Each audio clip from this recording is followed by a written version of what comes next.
Annotate full-text articles in Zotero. You can use Zotero to highlight and annotate your attached full-text PDFs and even extract the text you've highlighted to notes with automatic citation. Content from those notes can then be added in Word, LibreOffice, or Google Docs. To open a PDF in Zotero, double-click on a reference that has a PDF attachment. It is possible to use other PDF readers with Zotero if you prefer. Select Edit Preferences on Windows or Zotero Preferences on Mac. Under the General tab, in the File Handling section, there's an option for Open PDFs Using. Select the drop-down menu and System Default if your preferred PDF reader is the default one on your computer. Otherwise, select Custom, then locate the exe file for the PDF reader on your computer, select it, and press OK. If you're sticking with Zotero's PDF reader, here's how it works. We'll focus on the 4 buttons in the middle of the menu bar near the top of the window. These 4 buttons are Highlight Text to highlight text, Add Note to add your own annotation, Select Area to highlight bits of the PDF that aren't selectable text, like images, and finally, pick a color to choose one of 5 colors for your highlights, notes, and selected areas. I'll demonstrate each one.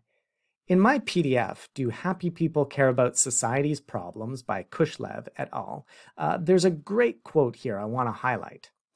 Are happy people less likely to be involved in social, political, and environmental action? Contrary to this Pollyanna hypothesis, we found evidence across 3 studies and various social issues that happiness predicts more, not less, social action. I select the Highlight Text button, I select Pick a Color and pick yellow, then I click and drag over the text I want to highlight, and the highlight's added. If I make any mistakes, I can select the highlight and press Delete to remove it, and then try again. All changes made to PDFs in Zotero are automatically saved. Next, I want to add an annotation to the same page of the PDF. I select Add Note, and this time I select purple because it's my favorite color. I click on the PDF page to post my note and type in my annotation. Do my readers know who Pollyanna is? At any time, I can select the note to edit it or delete it altogether. Finally, this PDF has a figure I want to keep handy. This time I select Area and choose the color red. In the PDF, I click and drag a box around the figure.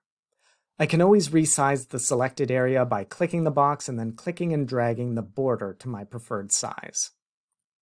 Once you've finished highlighting, annotating, and selecting bits of your PDF, you can extract all this information to a note in Zotero. Go back to your Zotero library by selecting the leftmost tab near the top of the window, right-click the reference whose PDF you just edited, and select Add Note from Annotations. A note will be added to the reference, and you can review its contents in the rightmost pane. The note contains the text I highlighted with quotation marks and citations added to it to help me maintain my academic integrity. It also contains my annotations and captures. With notes like these, I have my direct quotes in one place. I can search the contents of notes with Zotero's advanced search. I can also add the contents of a note to a document by selecting Add Note from the Zotero tab in Word, LibreOffice, or Docs. A yellow framed text box appears. I start typing any text that appears in the note to narrow my results. I select the note I want, and it appears in my document with automatic citations that Zotero recognizes and will add to the bibliography. Really cool stuff.